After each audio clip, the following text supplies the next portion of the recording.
Bismillahirrahmanirrahim. Assalamualaikum warahmatullahi wabarakatuh. Salam Yuda Bramajaya. Bertemu lagi dengan kami di channel Nanang Chan, media informasi seputar ASN. Oke, pada video kali ini kita akan membahas tentang latihan soal P3K teknis pada formasi pemadam kebakaran, yaitu pada materi ke-17. Bagi yang belum lihat pada materi 1 sampai 16, langsung saja masuk ke channel kita. Di situ ada materi 1 sampai materi 16, yaitu tentang pemadam kebakaran. Ada juga lagi dengan video tentang lain. Contohnya untuk kompetensi sosial-kultural, manajerial, kemudian ada wawancara.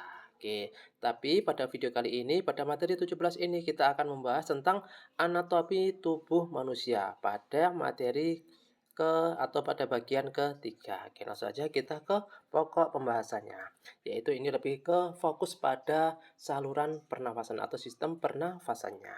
Oke, pada materi yang pertama atau soal yang pertama, cabang tenggorokan yang merupakan saluran penghubung antara rongga hidung, rongga mulut, dan paru-paru disebut. Oke, jadi cabang tenggorokan yang merupakan saluran penghubung antara rongga hidung, rongga mulut, dan paru-paru disebut A. Alveolus, B. Bronkus, C. Bronchiolus, D. Trachea, atau E. Paru-paru. Jadi yaitu cabang tenggorokan yang merupakan saluran penghubung antara rongga hidung, rongga mulut, dan paru-paru disebut. Jawaban yang paling tepat adalah yaitu B. Bronkus. Jadi cabangnya dinamakan bronkus. Kita beralih ke soal berikutnya. Organ sistem pernafasan berupa pipa dengan panjang sekitar 10 cm, yang sebagian terletak di leher dan sebagian lagi di rongga dada atau torak disebut.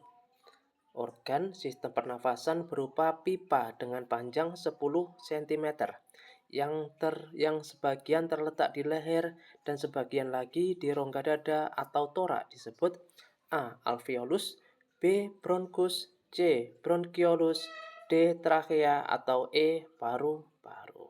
Jawaban yang paling tepat yang mana? Kita lihat bersama-sama.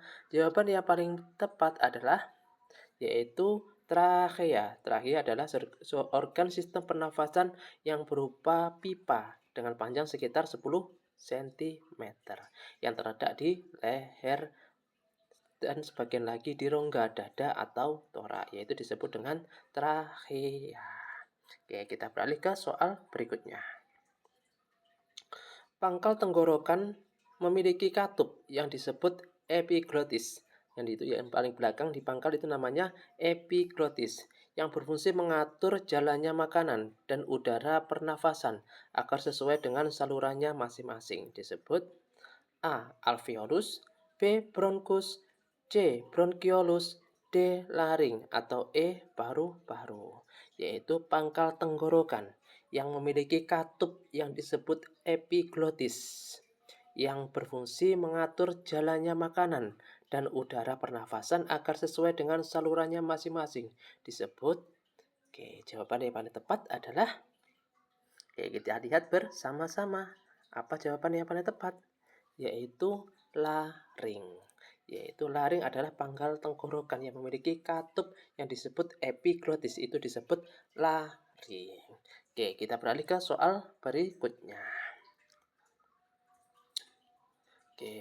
Organ sistem pernafasan yang terletak di belakang rongga hidung, yaitu lebih dalam lagi daripada yang tadi, yaitu di belakang rongga hidung dan mulut, yang tersusun dari otot lurik dengan panjang kurang lebih 4 cm dan merupakan persimpangan antara saluran pencernaan dan saluran pernafasan disebut.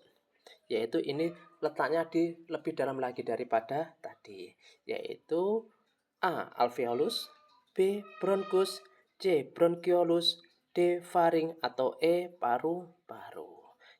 Jadi organ sistem pernafasan yang terletak di belakang rongga hidung dan mulut, yang tersusun dari otot lurik dengan panjang kurang lebih 4 cm, yang merupakan persimpangan antara saluran pencernaan dengan saluran pernafasan disebut. Jawaban yang paling tepat adalah yaitu faring. yaitu fari. Oke, kita beralih ke soal berikutnya.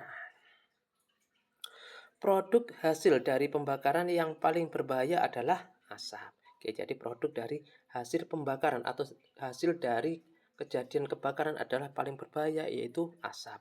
Jenis gas atau zat yang terkandung dalam asap akibat pembakaran adalah, yaitu jenis zatnya yang terkandung dalam asap tersebut adalah A. Karbon dioksida, B. Karbon monoksida, C. Oksigen, D. Zinc, atau E. Kalium.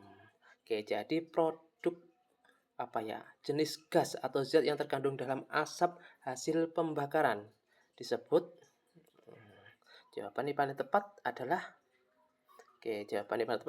karbon monoksida, karbon dioksida atau CO2. Sedangkan ini karbon monoksida, yaitu yang terkandung atau gas beracun yang terkandung dalam asap hasil pembakaran. Oke, baik hasil pembakaran dan hasil yang lainnya. Oke, kita beralih ke soal berikutnya. Beberapa cara yang bisa kita lakukan untuk mengatasi kondisi ketika kita tiba-tiba mengalami sesak nafas, yaitu beberapa cara yang bisa kita lakukan untuk mengatasi kondisi ketika tiba-tiba kita itu mengalami sesak nafas, kecuali A. Duduk dengan badan condong ke depan, B. Duduk dengan menyandar kepala ke meja, semua ada meja jadi disandarkan ke meja, C. Berdiri dengan menyandarkan punggung, yaitu berdiri dengan menyandarkan punggung. D. Pernafasan diafragma.